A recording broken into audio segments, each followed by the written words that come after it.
I'll call this District of Clearwater Council regular meeting for Tuesday, January 3rd, 2023 to order. I'd like to begin by acknowledging we are fortunate to be gathering together on the unceded territory of the Tsimp people who have been caretakers of this land since time immemorial. Are there any light items we'd like to add to the agenda today? Councillor Sim. I have two under section 90 labor relations for in-camera. They're just two questions. Okay, so we'll throw that. If it's already covered, then we'll go for that. Anything else? If not, can I get, Mr. Thomas. One item under section 91A, personal information. Well. Okay.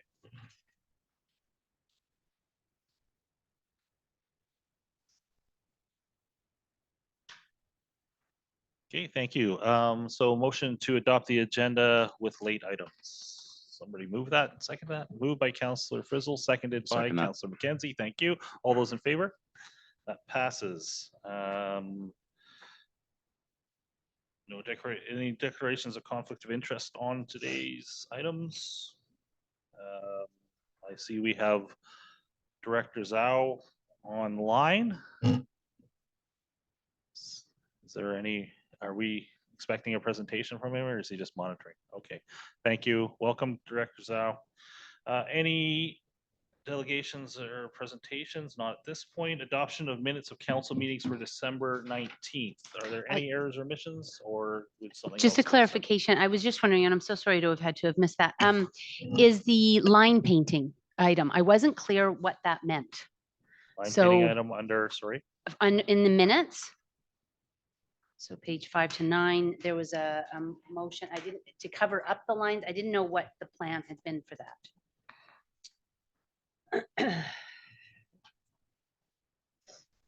So that council amends the 2022-2027 5-year financial plan to cover up to $20,000 in cost overruns due to additional line paintings at Dutch Lake Beach. Was that just general? That was to cover the costs. That had to do with the fact that we had to do some redo there. And okay, so it's the additional stuff. And so when we move forward with a new idea, that's strat planning. Okay, but that's not what this $20,000 is going to cover for. This is covering the extra expenses when we went with the extra symbols, et cetera. Thank you for that. I wasn't sure where we were at with that. Yeah, no, good call, good question. Anything further? If not, a motion to adopt the minutes of the meeting. Thank you, Councillor Matheson, seconded by Councillor Herring. All those in favor? That passes. Moving to page 2 of the agenda.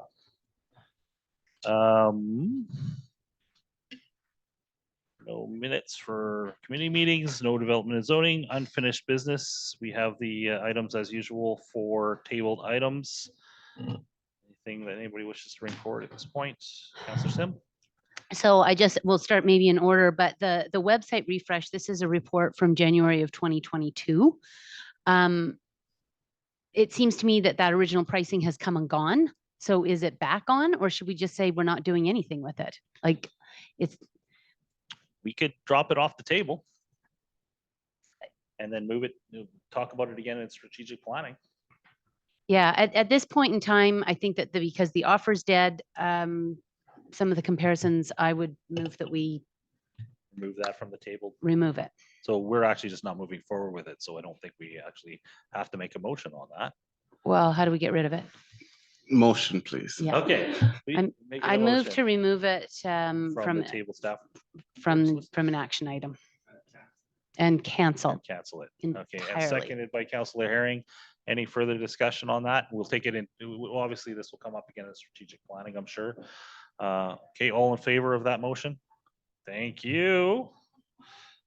37 East, do you want to tackle that one or do you? Yeah, I do. Okay. So 37 East, again, this is coming from last year. 37 East to me is something that's becoming a more of an important project for this year. It's tying a lot of our trail networks together. I think it's a good, strong visual project, especially now that the pipeline project is coming to a close. I think it will alleviate some of our challenges. Dutch Lake Beach, I think it's going to be a great trailhead for our Riverview or a river trail system. And I think it's a nice place to park large trucks and boat trailers that would help down with our the boat launch issue there. I want to see it move forward, and I'm worried that the longer we delay, that the costs are going to continue to rise. I think it's time. So in terms of the action item, I'd like to see it factored into the financial plan for 2020. Okay, we're okay with that? Okay, thank you. Motion? Do we need a motion on that? I think it's on table here, so. You'd have to pass a motion to take it from the table, bring it forward for council consideration. Then council can deliberate the substance of the report and the motion and direct going forward. And would that deliberation come at this meeting or at a future meeting? Because You could do either. I would prefer to move to a future meeting, so I have time to refresh myself on that. I would move that we refer it to, Strategic planning, No. or the next meeting is quite chock-a-block, so. well, I got bad news on that one too.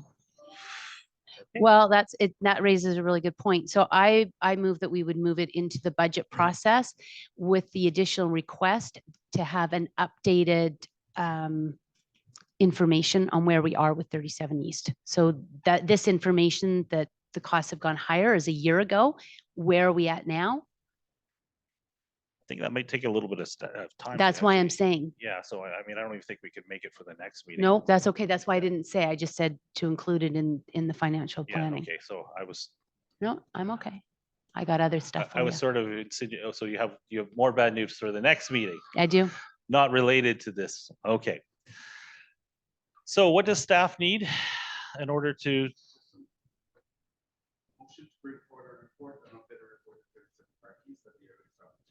Okay, To be factored into budget. so you're making that motion? I make Somebody that want to motion. second that? Discussion? Okay, I'd like this discussion because I think we really need to discuss what we're actually doing, the original plans that we have, or Yeah. the current layout plans for that. I think there's parts of that that are great, but there's other parts of it that we may wish to abandon or rethink. And on that is how we could maybe piece it out so it doesn't have to Yeah. completely tax it. So I think we had that discussion at the last we did. meeting, but yeah. now it's happening. Okay. Mr. Thomas? Nope, you're all good? Okay, further discussion? All those in favor? Okay, next. Anti-racism, anything on that? Question. Yeah. So by the end of November, we had asked for applications for diversity, equity, and inclusion working group. Is there an update on that? Yes, the update is, I think we have about 7 or 8 people who signed up for this committee. We will be sending out an email or communication to all the members who registered for that to have the first inaugural meeting as a working group, as a business meeting, not as a committee actually. And that committee will be reporting back to the Park Recreation and Social Development Committee itself. We can also have a written report brought forward to council on January 17th, providing an update on that. Thank you very much. In light of that, I'd actually like to move forward and pass this policy. And I see it as serving as a working document for this group and acting on some of the views of it. Okay, that's another one, though, I would like to pass in a meeting where I have time to review that document before we Oh, pass okay. it. That's okay. No, do of it for course. the- Oh, well, can we do- that's, Can we it's do it just, for the next one, the next meeting? the only other thing is to use it as a document for a starting point for the new working group and getting some input on that. But I kind of loathe on that. I'd rather it be council directed than feedback, but I'm, Okay, other comments or thoughts? Councillor Herring? Use your mic, sorry. Thank you.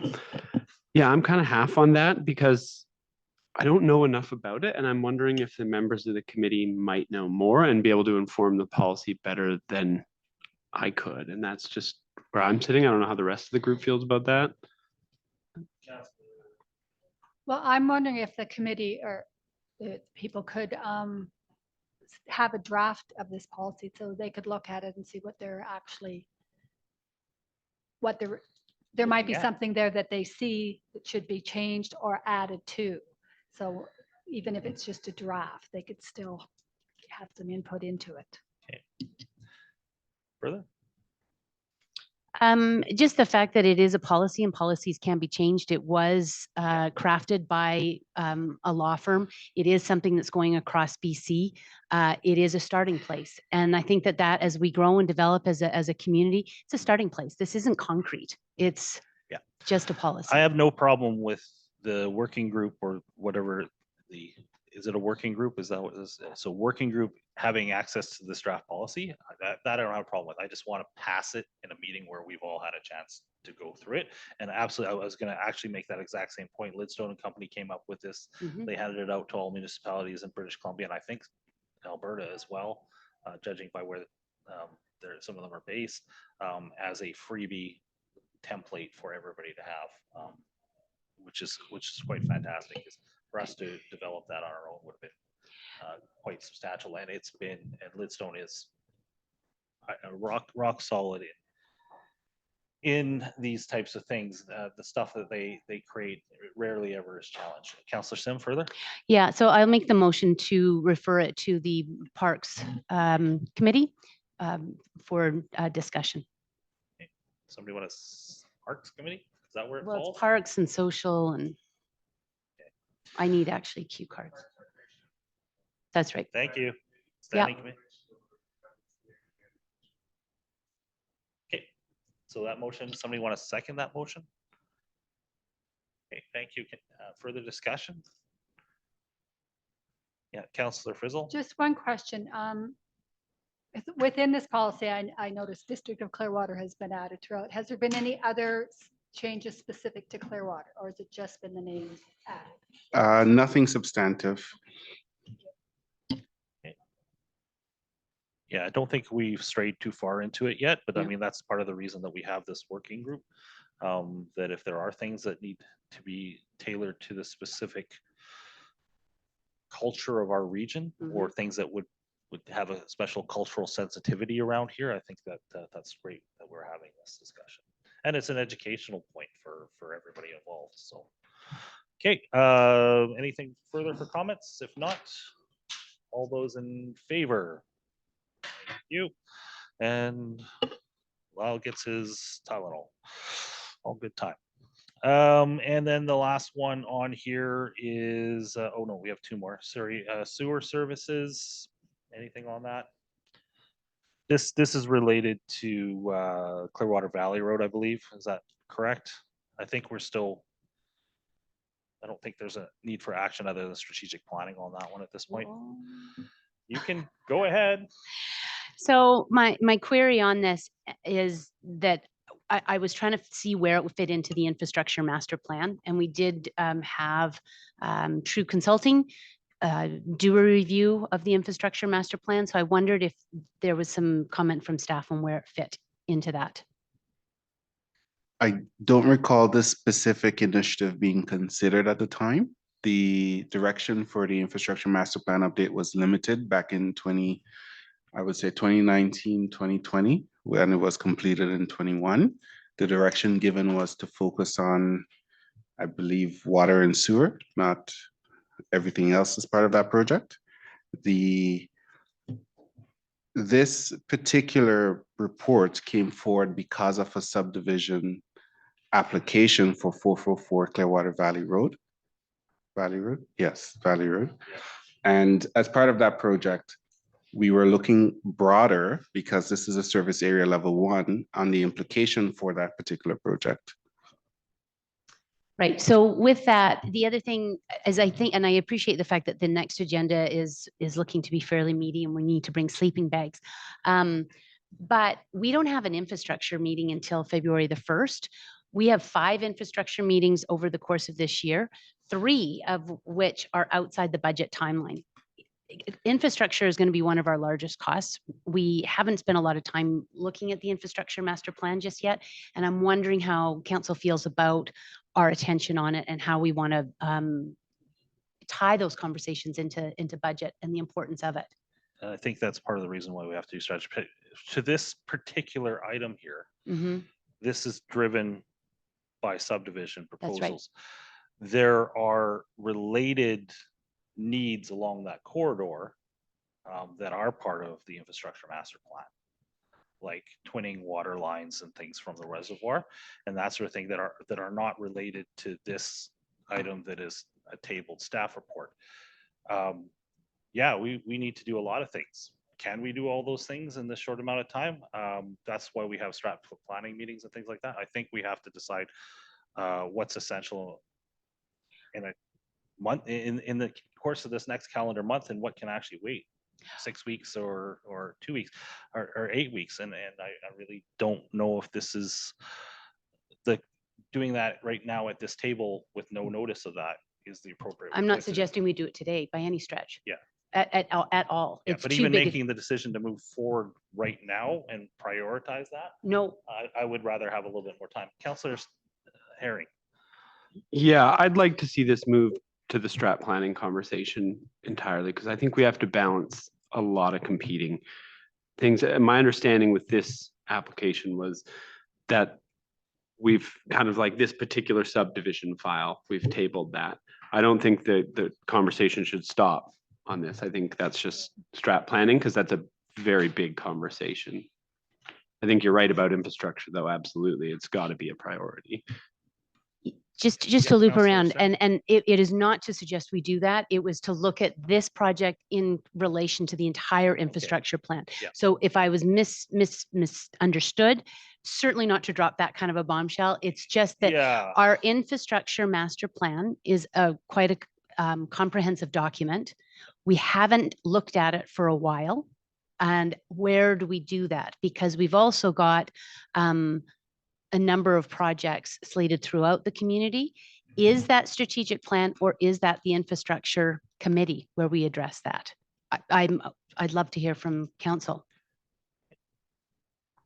further thoughts, comments, Mr. Thomas?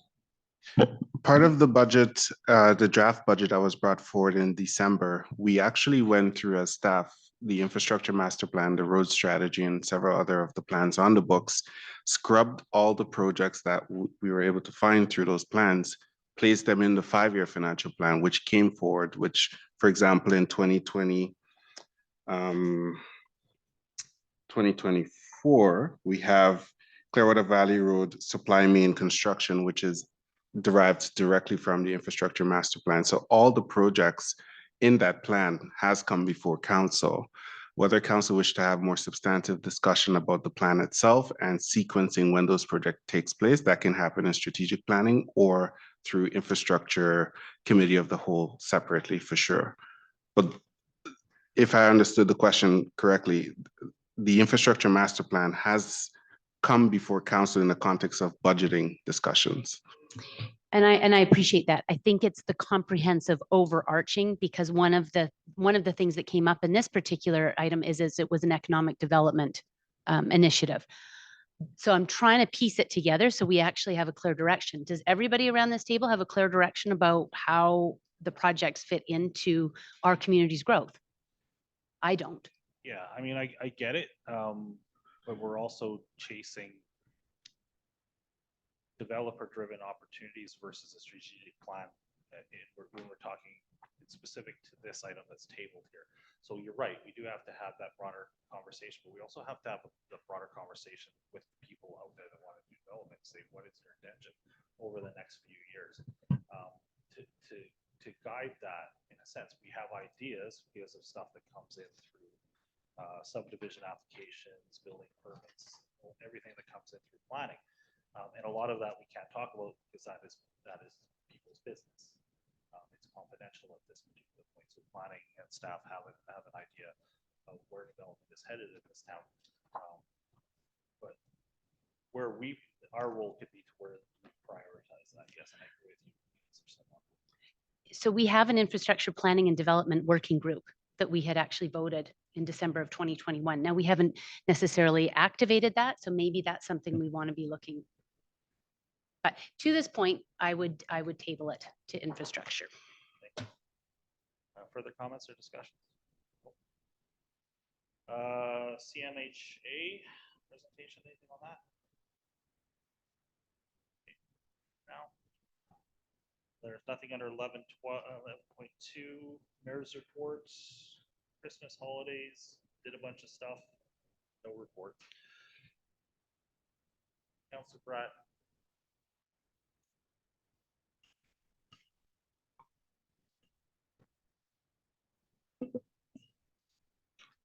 Flip the switch on the side.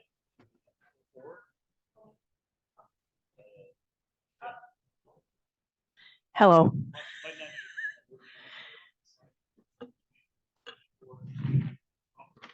You're on, you're blue. I'm blue. Do we need to move vehicles? That was you? Yeah, okay. Are we good? I don't have much to report, but I just want to say Councillor Sim did a fantastic job with her endeavor of the community meals, and I helped one day, but oh my goodness, fantastic. So I give her a round of applause. That's very kind of you. For that, moving on to Councillor Frizzle. And on that, the Christmas Eve dinner also supplied Evergreen Acres. They got their meals at a different time and not in the hall like they're supposed to due to weather. And I just want to say that despite that, they still had the sense of community because they had their meals together and, you know, they got together in their places and had a dinner together. And it's really interesting to me that this whole last phase that's happened, they've become a real community. They are connected and they do things together. They're looking out for each other and it's really amazing. And I'm very excited. So I just thought that was important. People know that, you know, the seniors are doing fine up there. Thank you. Councillor Herring. Yeah, pretty quiet holiday, nothing to report. Thank you. Councillor McKenzie. Thank you, Mayor Blackwell. Likewise, pretty quiet for me in the last couple of weeks, tied down with work and whatnot. But yeah, just coming off one of the toughest holiday mentally for everyone over the course of the year. It's just refreshing after the last couple of seasons we've had to see people actually being out, connecting with each other and getting together with their families and whatnot, despite how hard the holidays can be. So yeah, refreshing to see that. And that was about it for me over the holidays. And snowmobile. Yeah, Nice yeah. picture. One day. Yeah, one day I had at least anyway. Thank you. Councillor Matheson. Not much to report. Kind of a quiet Christmas. I didn't get what I wanted for Christmas. The dog died on New Year's. So no, it was good, and I really appreciated the meals that Shelley and the gang put out there. It was quite spectacular. I've talked to people around other communities and stuff, and said what was happening in town along those lines, and they were blown away. They were quite amazed by the community spirit that we've got in this community. So that was great. Thank you. And Councillor Sim. First of all, I just want to acknowledge staff for the great work and innovation they had in opening up the Sportsplex. That was a real blessing for a lot of people. And we certainly heard about that just as we had the Christmas Eve dinner. We had a number of last minute calls that said, I still don't have water. I don't have any way to make a meal. And the number of people that were able to partake in Family Skate and have a shower, it was just really generous. And I just want to say thanks. It went the extra mile and it made a big difference. The other thing is that pickleball, I just have a request from the community to have more pickleball and in the evenings. It's so big. So that's one big one. My other inquiry from the community is to have a little bit of a blurb on our website about how to dispose of Christmas trees. We've got a number of new people to town and not everybody disposes trees the same way. So to have that refresher. And lastly, just to thank everybody in this room who had a part to play in the Christmas Eve dinner. Having the district advertise it is always really helpful because it spreads the word. Lynn, you were marvelous with making all the labels, and Teresa, when you arrived, we were just so keen and prepared, and which was marvelous. And Joanna, who was just magic in the kitchen. We fed over 370 people. Which was really something. And I am eternally grateful that the Legion, within 30 seconds, I said, I'm stuck, the ski hill is freezing. And they just said, what do you need? And they opened up.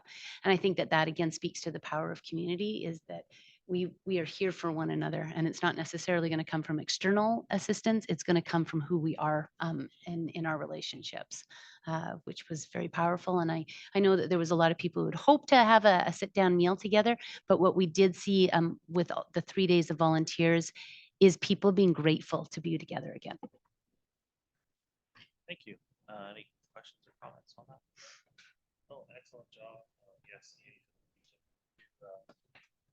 Wayne, the postmistress's husband, is quite the kitchen commander. He has a strong view of how a kitchen rolls. And when I say I want 1/3 of a pound of ham, I want 1/3 of a pound of ham, and he is not to overrule me. We are not scrimpy at Christmas. We are strong. And so he was really fun the way he came along. And without him, the Legion wouldn't have been opened every day for us. So I am grateful for his. I saw him out there shoveling snow and that sort of thing beforehand. Yes, and to your comments on pickleball, just the last one for me. I've had a request that I'll bring forward to strat planning of turning 2 of our tennis courts into full-time pickleball courts at the Sportsplex there. Because pickleball is really, really important. It is. After Dunn Lake Road, it's probably the second most common thing I've heard about this Christmas holiday. Well, if there was a way to look at it for the evenings, because I know that there's more people that would be keen. Yeah, for sure.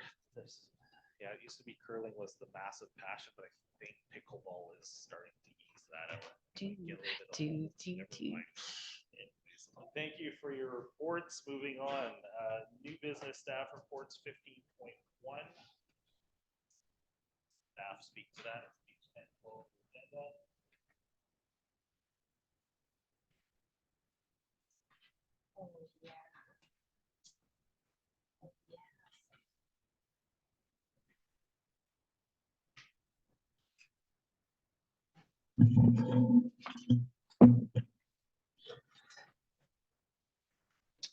Hi, this is for direction on the generator project for well 1 and 3, as well as the DLCC. It's been on the books for a while, I think since there was a power outage April of 2022. And we came close to running out of water. So we've had a tender put together and it's ready to go. But then we have found a grant for up to $150,000, which applies directly to what we're doing. So then we wouldn't have feedback from that. The deadline's February 24th to submit the grant, and it'll probably take a couple months to get feedback from the government. So this is a recommendation the council direct staff to apply for that disaster. This reduction find an adaptation prior to tender to generators to the project. Questions of staff on this? Comments?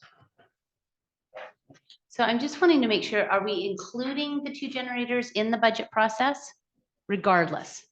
Okay. yes. So it's included in the draft budget. It's up to council's discretion. If it stays in the draft budget, it could be removed. But we just need to know, where does council want staff to dedicate time and energy at this point?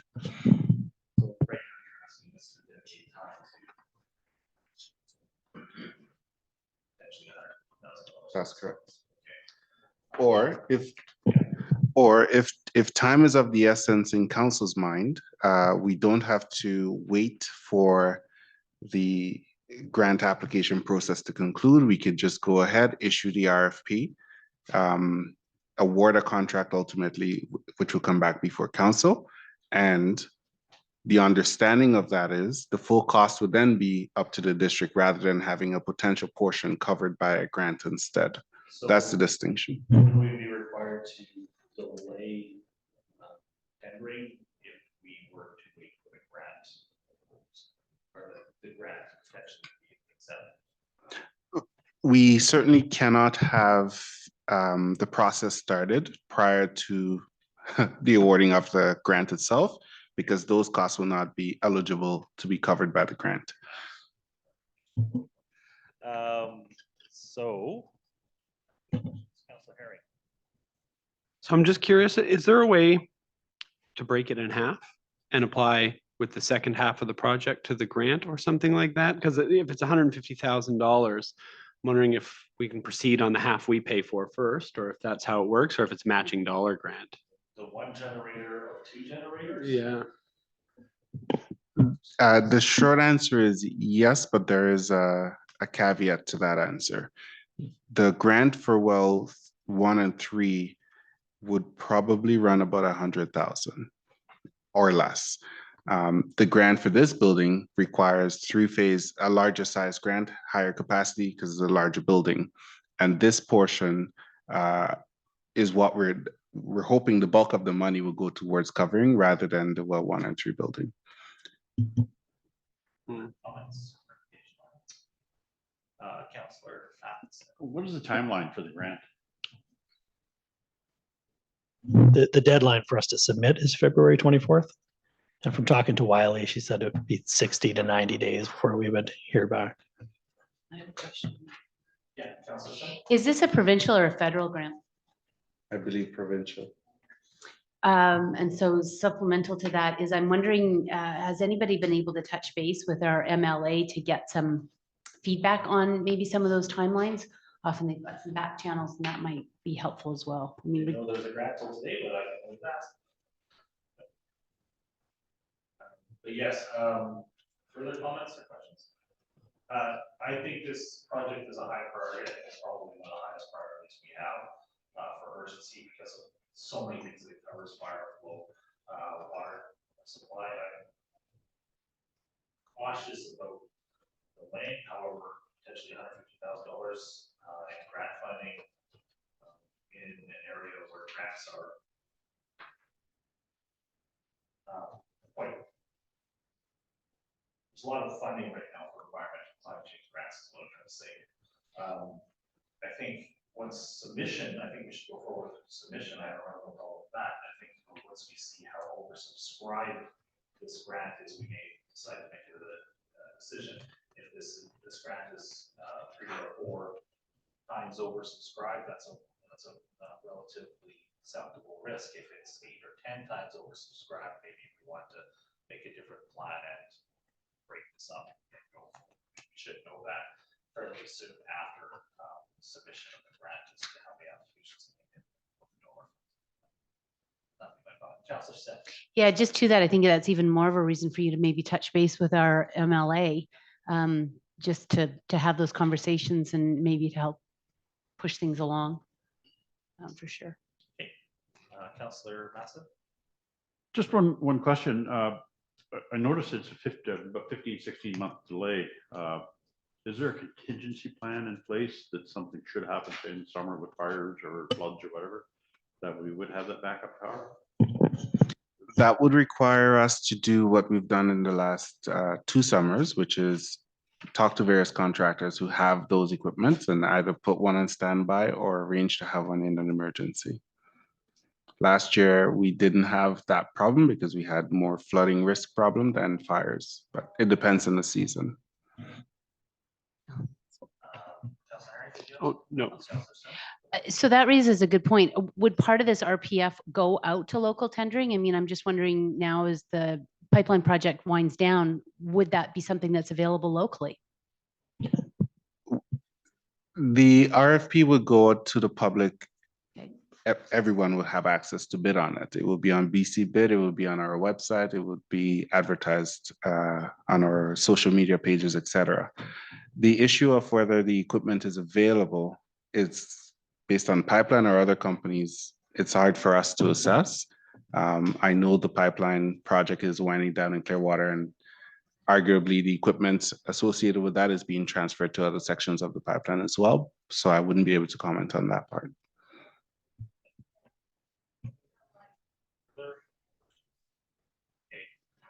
Thank you. So what is the wish of council on this? Do you wish to make the motion to go forward with the option 1? I'll make the motion to go forward with option 1. Second or on that? Second. Thank you. Any further discussion? All those in favor? Thank you. Discussion. Item 15.2, second term Tourism Wells Gray Board appointments. council needs to appoint somebody to the Tourism Wells Grave Board, as it is a requirement.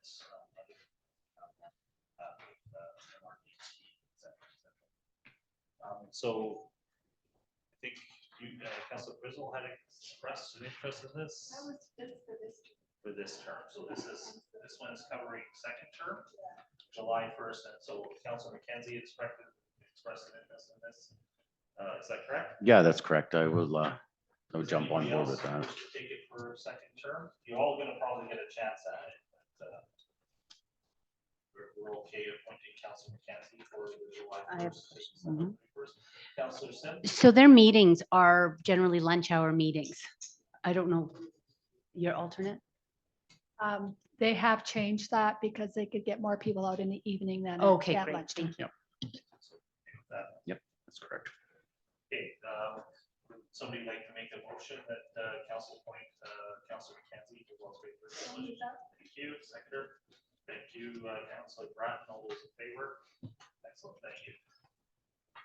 Should be an interesting time. Legislative requirements, council code of conduct. There's a staff report from page 30. Maybe just talk to this a little bit. Thought we did this. Did we not pass it? Yeah. Procedure. I'm good with option 4. Okay. Council choose not to review its current code of conduct at this time and will make available to the public on request the statement respecting the reasons for its decision. Take that as a motion. Yeah. Do I have a seconder for that? Okay, discussion.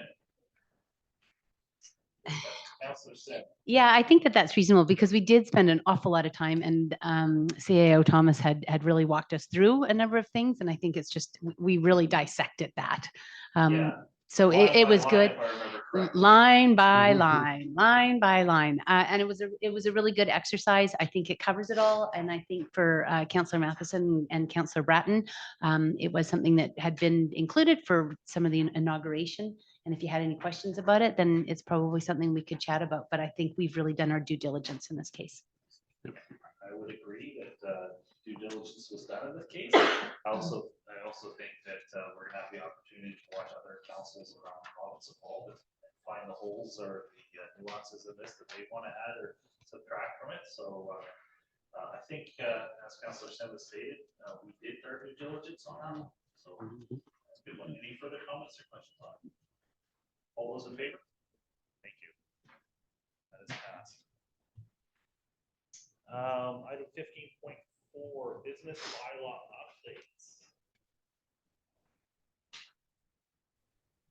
updates. Thank you, Mayor and Council.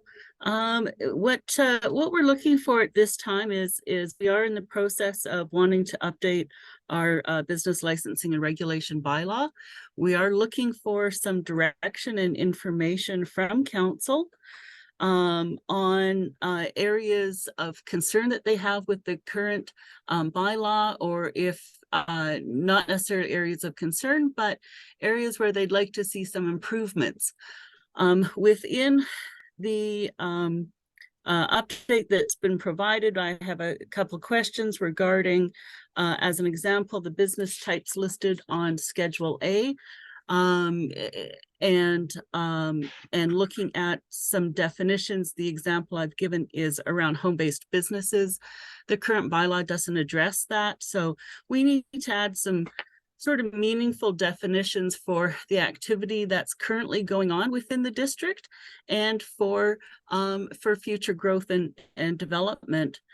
And also the CAO has added in a comment looking at addressing businesses that are operating without a license. We'll be looking to strengthen that section of the bylaw, but we'd be really interested to have feedback from council on the bylaw in general and areas of that you'd like to see addressed. Okay, questions, comments from council? I think the biggest thing, you know, we've got their hand up immediately. Biggest thing that I hear on the street is that we need to have enforcement. license bylaw that it's basically unless somebody brings you first bylaw, whether or not I think some of that might get tightened up with multi-jurisdictional business license stuff, but we want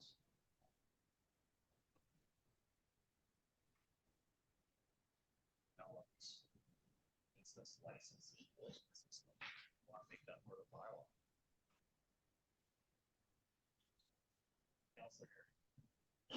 Yeah, I really lean towards tightening up these rules and enforcing business bylaws a little more strictly. I just think that we're going into a time we're going to be seeing less grants. Our tax dollars are super important, and protecting the general public by making sure that everybody is paying their fair share, I think should be a priority for us. Councillor Sim? So my question to staff is, what is it about this bylaw that's not working for you? Staff, any comments?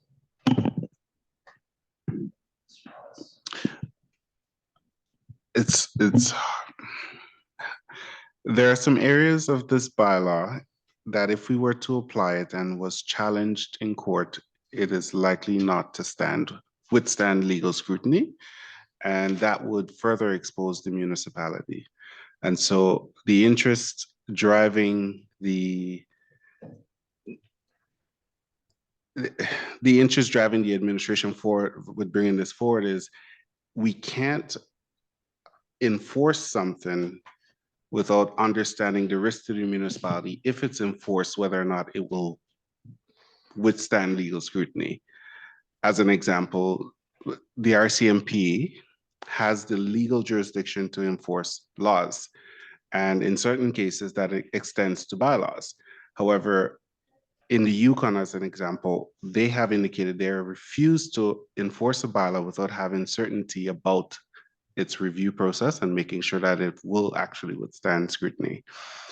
We are aware that there are some ongoing files in the community. Proceeding to use or rely on the content of the bylaw as an enforcement mechanism is certainly going to expose the municipality in certain ways.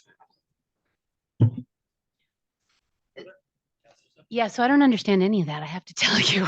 Like, I just don't understand, I don't understand the risk, like in some of these questions. So what is it in particular that's not working? Or can you say, it may be, that you can't, and I appreciate that, but I'm not getting what it is. Okay,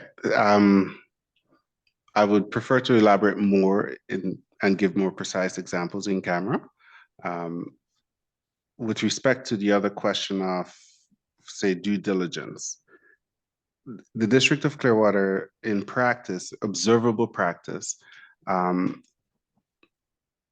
would renew business license on a fairly routine basis.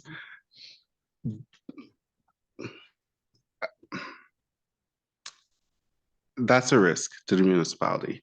For example, let's say someone came forward to the desk and asked for a business license to open an accounting firm. Sure, we'll issue the business license, pay the fees. However, there is no verification that this person is actually an accountant before giving them the business license to operate as an accountant in a municipality. So the research question here is whether or not the municipality has a responsibility to perform due diligence before issuing the license to operate within its jurisdiction under the guise of something without verifying that they are qualified or should be operating under that premise. That part again is, for example, examples that brought forward is, are you a certified plumber?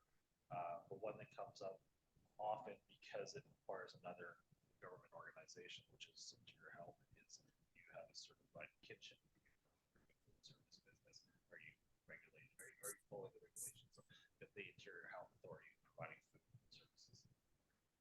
Business. Those ones come up quite often, so I can kind of get where you're going. Further comments, questions? Is, Yeah, go ahead, Councilor oh, it stayed. Is that something that needs to be regulated by us, or do you leave it up to public health to that, for the kitchen stuff, you leave that up to your health, but generally, when you say somebody was to operate on our property, verification that they are IHA certified is something you would request. Mhm. Are we going to extend that to professional accreditation? Are we going to ask for that from people when they apply for certificates of business licenses? That's a discussion. Right. Councilor said. So to me, I always get worried about this because it seems to do it. We have to all of a sudden become experts. To become experts, we have to hire more expertise on it. The licensing doesn't seem to cover it. I noticed that even our website right now, it's not necessarily up to date with our businesses. I feel that, you know, it's a tax on business when many businesses are already paying a tax to us. Is this a priority? I don't see it in our economic development plan priorities. That's where I'm trying to figure this out. To me, I think that there's elements that are important, how much time is expended on it, but based on the risk conversation, we may as well not do any of it because I'm afraid that we could never match that.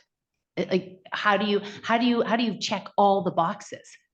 I mean, yeah. Pretty much every community in BC has business licensing. For sure. Right? Like, I mean, we're not blazing new trails Nope. here. I think there is information on this.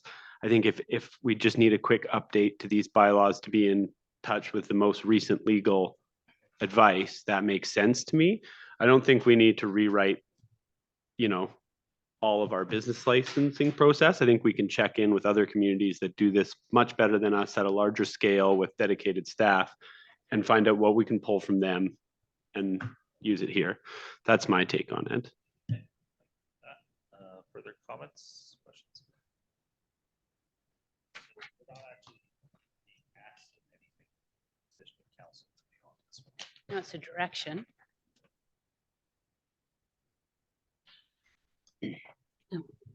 So my question to council would be, how much time do we want to see staff resources being allocated to this? At this point, with it, for me, with stuff on the table, it's a catch-22 because I do hear this out in the community is why aren't you dealing with businesses that are unlicensed, especially when it comes to services like mechanics.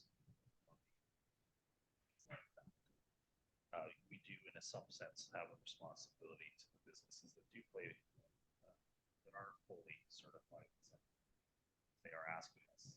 So website is a priority for this month, this week, next 6 months.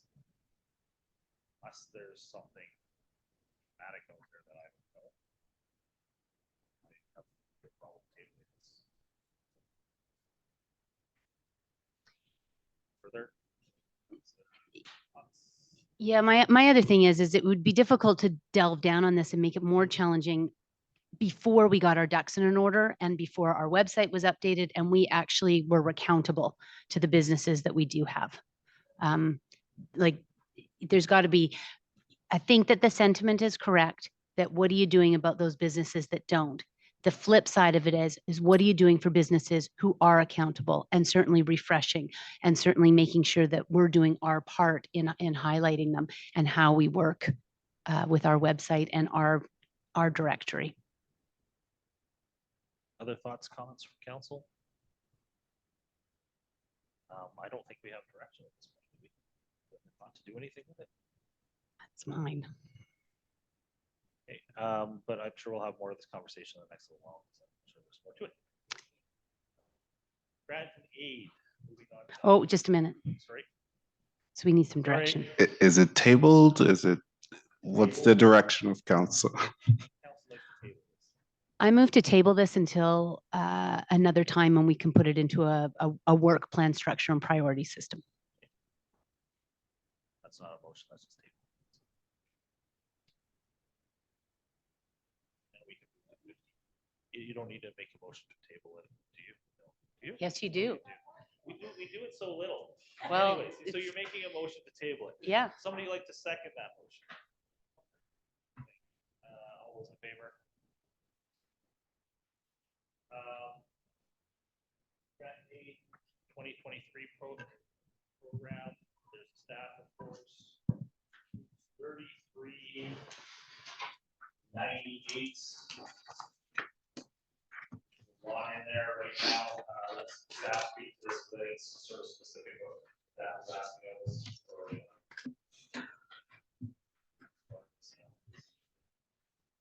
Okay, yeah. So the approach that we took, staff took this year is that we, in late 2022, we requested applicants to bring their applications forward for the year so that we can define what our 2023 budget is. So in that result, you will see that we got a number of applicants, 12 in total, and for a total of about $38,000. In prior years, our budget for the grant and aid was about 4,500. So this is quite a jump. However, following this process through, we now understand what grant and aids are out there. We can put it into the financial plan and plan for it accordingly and not necessarily bring them up whenever they hit our desk. So it improves efficiency, hopefully in the long run. The applications itself and the specifics themselves will come back to council in a committee of the whole for a decision. Today, staff is looking for council to decide on the envelope, the amount they would like to put into the budget for 2023. Once council decides what their envelope would be, they may wish to distribute a portion of their envelope, leaving a buffer for unexpected applications. Also, if council may wish to fund the additional amount over the $4,500, they may choose to fund it through their contingency amount, reduce the contingency amount in the 2023 budget, increase the grant and aids, which essentially we did anyways in our budget amendments. The council may choose to do that. However, for today, the option that we're putting forward is that council directs staff to set an amount, the grant and aid budget for 2023 to 2027 financial plan to $15,000 and to bring back the grant and aid applications to the committee of a whole for a council decision. At that next meeting, we'll look at all the details and the applications and perhaps invite the applicants to come in and present to council. Questions of staff on this one? Councillor Frizzle. That $15,000, is that per year or for the 5 years? So I was recommending it's a 0.5% of the tax. And I was recommending it for the year, per year. Next question, Councillor Sim. I wondered, of a lot of these are event related. So my two-part question is, one, how many, could any of it be applied for our COVID restart, given some of their intentions? So for example, the Rotary Light Up, they've had to take a break and now they're wanting to restart. Is that something that would be available? The second thing is, if you could remind me how much we are setting aside for our events budget, because again, a number of these would fall under that, not necessarily grant and aid. I don't know that at all, because these are grant and aids for nonprofits to do the events. Yeah. And I did when we did our draft operating budget, I am noticing that we're double dipping. So I want to avoid that. So going forward, there's not a specific number that we've set aside for events. So in the past, as you were, this predates everybody. So, maybe when we were staff, I think we were at 10,000 a long time ago. We were actually reduced that down to Lyle actually at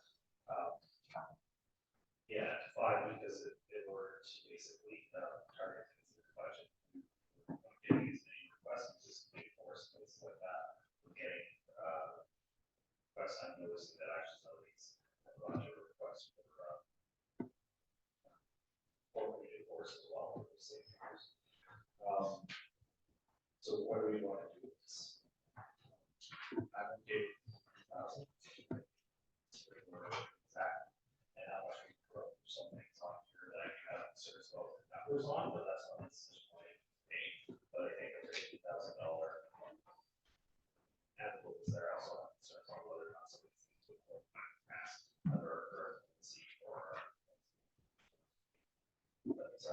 considering the value of some of the items here that we have given grants to $50,000.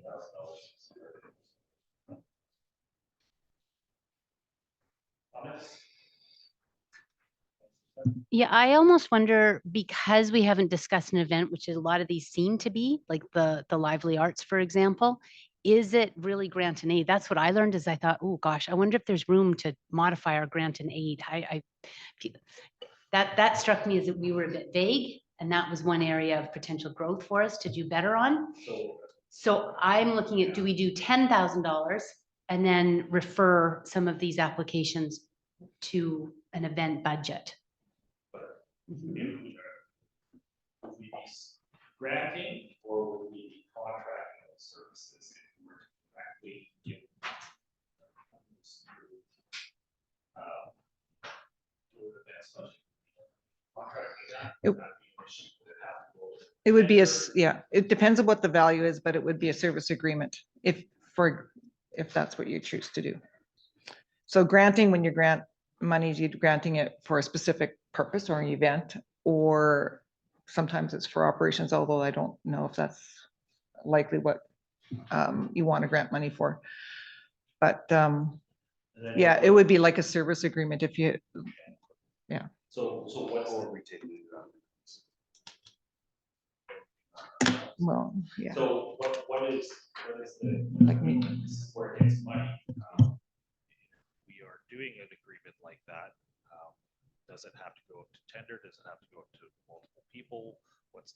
Where's the limit on that? Because I think in small town politics here, we don't put it out on certain things if it's becoming basically a contract. Where do we get in trouble? I can assure you, there's very few people that want to do events. Oh, I can assure you I on know that. that. That is not a highly sought after avenue. It's not about reality, it's about optics. Councillor Herrick.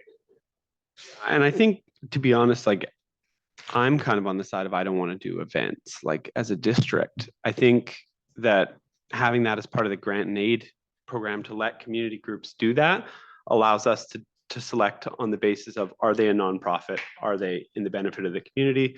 And leaves the district and our staff and resources out of it.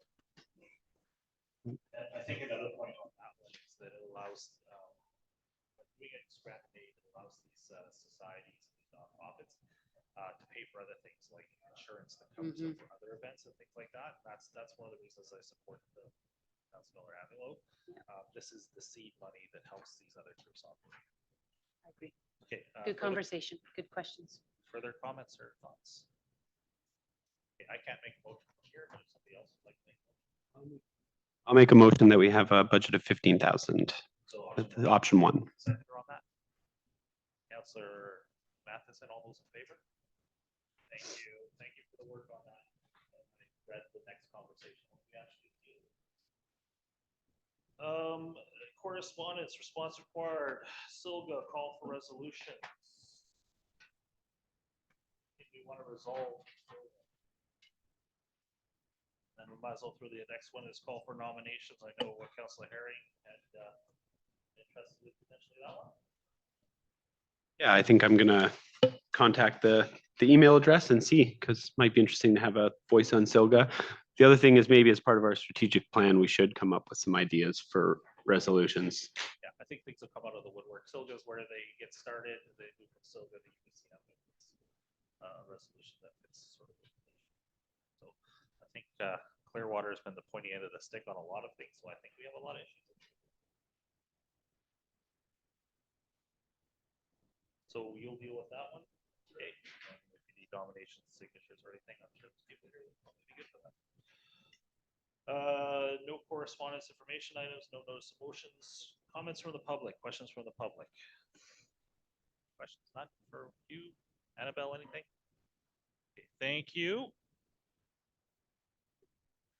After the new year, this happens. This used to be the standard length of most meetings. We just got a lot of business. So yeah, that's not a lot of fire starter there today. So we do need to move into a camera under item. Oh, sorry, Annabelle. Oh yeah, we're not moving back in time. Thank you. 6:30, yeah, for the next meeting. Thank you. We will go through the process. If we get good attendance at the evening meetings, we will continue with the evening meetings. If we don't, council will. Oh, no, I don't. Council will probably review this in 6 months or a year as to how this goes. And we can evolve these things depending on. I know your preference would be data.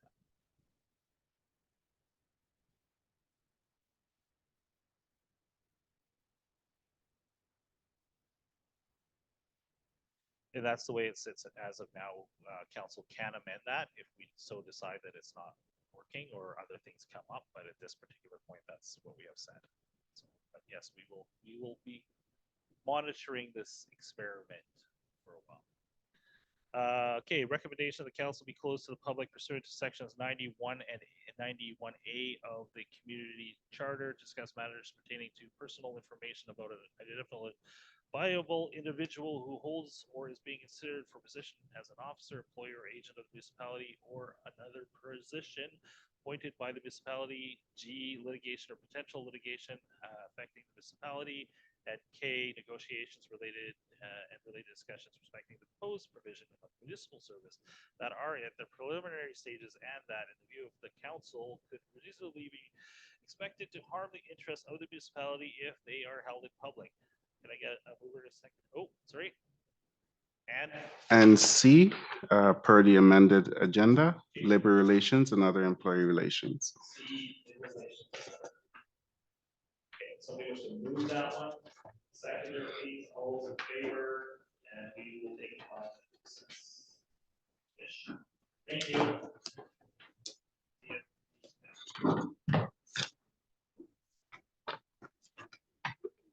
Sorry. We'll be here till 5.